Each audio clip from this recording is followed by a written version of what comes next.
So we're about 6 weeks from the second half of 2023, and there's a lot going on in the real estate market right now. I'm going to go through what I see as going on right now in the marketplace and make my predictions as to what we can expect to see for the second half of this year. This is the Market Brew.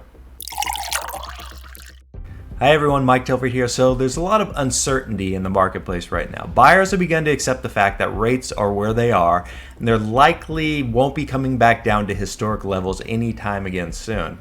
On the other side, sellers are sitting on the sidelines for the most part, as many homeowners are reluctant to trade in their interest rates around 3% for something in the 6% range. Then there's the looming threat of U.S. default if Congress doesn't act by June 1st, which would be devastating for the economy as a whole and the real estate market. So the inventory nationwide was sitting just above 5 million up until April 2020 when inventory took a sudden nosedive for some reason. Then quickly rose back to over 6.5 million by October of that same year. Inventory stayed in the 6 million range for all of 2021 and didn't begin to decline again until the start of 2022. Other than a quick surge in inventory around February of this year, housing inventory is still really low. If you check out this NAR infograph, you'll see that as of April 2023, there were approximately 4.28 million homes for sale in the US, which is a drop of 3.4% from March 2023 and a drop of 23.2% from April of 2022. That's a lot.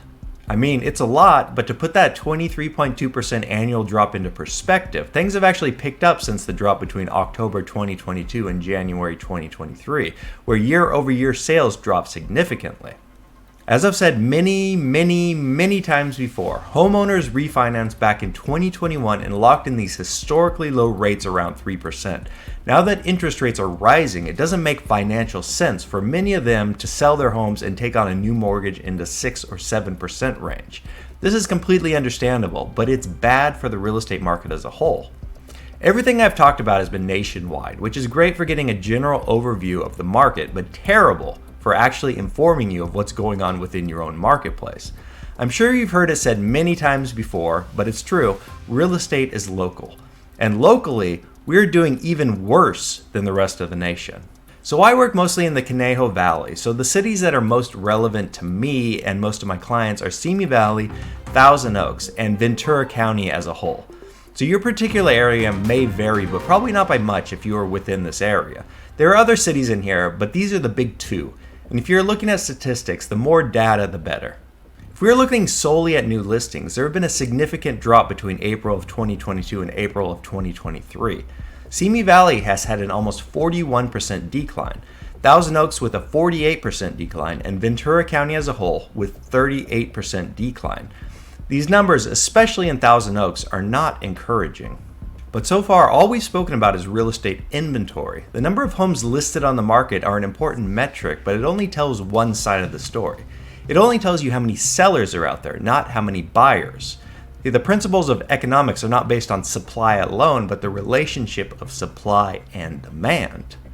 With all these stats, there really isn't a sure way to determine the number of buyers in a marketplace. We knew intuitively that when interest rates decrease, the number of buyers increases. We also know that when prices increase, that means that buyer demand outpaces supply. One metric that doesn't get spoken of enough is days on market. If we look at our areas, we can see that the median days on market has increased since last year, but is still really low. Anything sub 30 days is extremely low. But what we can see is that buyer demand has waned since last year. See, this is to be expected considering rates have increased from 4% to mid 6% during that time. But if we look at the year-to-date median sales prices, we can see that values within Ventura County as a whole have remained stable, and values within Simi Valley and Thousand Oaks have actually increased a bit. So despite less buyers overall and a decline in overall demand, buyer demand still outpaces the inventory available. So what's going to happen in the second half of 2023? See, the way I see things, one of two things is going to happen. Although it's very unlikely to happen, if Congress doesn't reach some sort of agreement to raise the debt ceiling by June 1st, the US will default on its debt for the first time in history. This will be devastating to the economy, not just real estate. However, should such a catastrophe occur, it is expected that mortgage interest rates will increase to over 8% by September of this year. Should this happen, I expect buyer demand to fall off drastically, resulting in a shift from a strong seller's market into a buyer's market as days on market drastically increase and home prices begin to come down. But fear not, I don't expect a crash. Sellers aren't going to be flooding the market with homes. I mean, they aren't now, so why would they be then? But there would be some pullback in prices. There are also plenty of investors sitting on cash reserves right now, ready to pluck up any cheap real estate that hits the market. This will also help to keep prices from falling too quickly. However, as I said, this is the least likely scenario to occur. What I expect to actually happen is that mortgage interest rates will continue to decline throughout the year.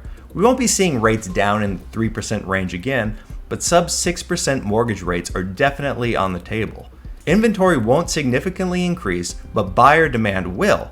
Just how much demand will depend on just how far interest rates drop. If rates get too low, all the craziness of 2021 will be back, but a bit more subdued than last time. It'll be a strong seller's market with buyers doing everything they can to secure a home. This includes waiving most, if not all, inspections, which I can never recommend. There will be too much demand for real estate prices to fall, so prices will remain at their current levels or most likely continue to rise. Honestly, I don't like this prediction, but I mean, it is what it is. I wasn't a fan of the crazy marketplace last time, and I won't be a fan of it should it come back. It's not good for anyone, really. I mean, buyers have to give up too much to get into a home, and sellers, they have all the power up front, but then they turn around and they become buyers themselves. So what do you think? Am I right about what's going to happen, or am I just crazy? Let me know in the comments below. So that's it for today. I'll see you next time, and as always, I'm never too busy for your referrals.